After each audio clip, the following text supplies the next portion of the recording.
We're talking about music. We're making it easy. This is music made easy.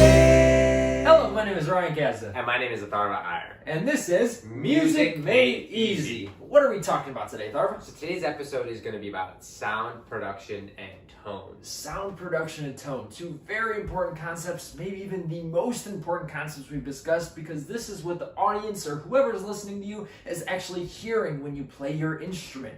Exactly, and this is the tone that you've been working on and practicing for so long and so hard. So you want to practice how you perform and perform how you practice so that both the audience and yourself can enjoy the final result and product. Exactly. So today's video is going to be kind of discussing the different ways different instruments produce sound. So we're going to go through the families of instruments, starting with the piano. Which isn't necessarily a family, but it falls in that percussion category, but it's kind of unique in its own way because you use your fingers to hit the keys and the feet for the pedals. However, the actual instrument is using strings to make the sound. However, it is a percussion instrument because the way you operate and play the instrument is with your hands, which we'll get into how that makes it a percussion instrument a little later. But the percussion instrument, for instance, I'll play the piano right here. The sounds from the hands, the keys being played, obviously this is electronic, but that is what makes the piano make what the noise it does. Exactly. So moving on to wind players, this would be all your brass and woodwinds. Anybody who produces a sound with your air, your mouth, something kind of in here, right? So with brass players, for example, they use a mouthpiece. You know, they have a specific setup with their embouchure, kind of their formation of their lips. And they push the air through the mouthpiece to produce that vibration, which creates that sound. Similarly with woodwinds, except they use a reed to create that vibration. But it's this combination that makes it all work with the air, the mouth, the lips, and then your fingers are just manipulating that air through the instrument to produce different pitches. And then moving on to the percussion family, we have percussion where you can do anything for this. Hit, shake, scrape, feel an instrument.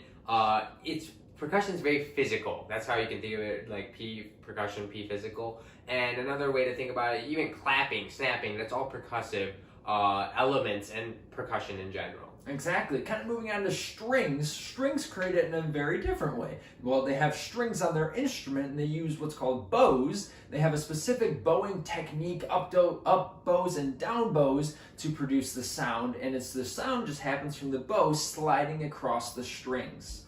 And it's important to understand how to produce a quality and characteristic sound on your instrument depending on the style and genre that you're going to play. For instance, if you're playing classical, you might want to be a little more light, a little more technical. Not saying that jazz isn't technical, but with jazz, there's also a little accent that happens in certain parts that doesn't happen in classical music. So you want to make sure you understand how to create those tones and those characteristic sounds to best represent the style. Yeah, exactly. So when we talk about what makes a good tone, how to create a good tone, it's tough because, as always, it depends on kind of context. It depends what your goal is, what you're striving for.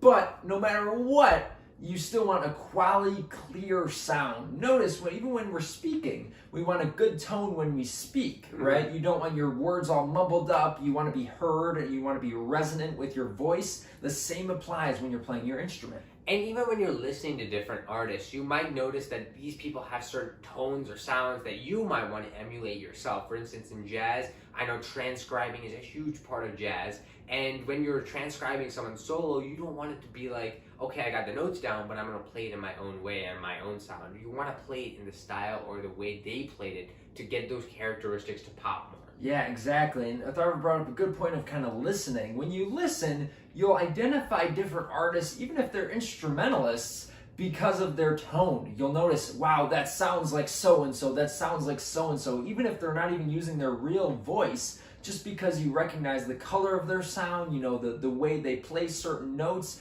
All of these things have to do with the sound production. Exactly, and the tone that's created, it can be the emotion and the attitude of the person. As Ryan mentioned, you can get a lot from a person, even if they don't say or vocalize their music. You can even get it from how they play their instrument. And that also is all shaped by the time period they're from. Different artists have different, first off, instruments available at their time. Not only instruments were available in the past. Not all of the instruments that are available now will be available in the future. So each artist is shaped by the time, the sounds they're hearing, the what's encouraged by society, even what's discouraged by society. These are all huge contributing factors to the way people play and how they play. Exactly, and with that point, you can kind of see evolution of different tones from different specific instrumentalists throughout the periods. You'll notice, the tones of players have actually changed throughout the years when you compare, say a trumpet player from today to a trumpet player back in the 1920s. There's a different kind of color, a different kind of experience listening to that.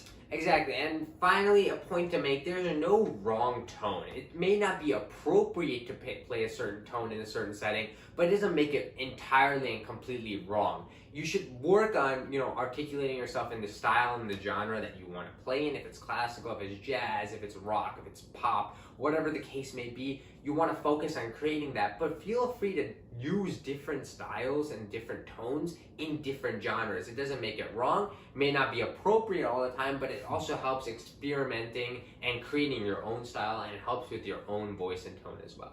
Absolutely. So just kind of covering, doing a quick recap with this video. We talked about sound production and tone, went over the different ways to actually produce sound with pianists, with wind players, with brass and woodwinds, percussionists and string players, all the different ways they use to create a good quality sound. And then we talked about how tone kind of shapes your identity, the people's identity, societies, the worlds, the area you're living in. It has this huge impact on everything, and how everything else also impacts that one tone or sound that you may produce. It's also important to be mindful of the tones and sounds that you hear and how you can emulate it and use it in genres, whether it's the appropriate or you're experimenting in a different genre as well.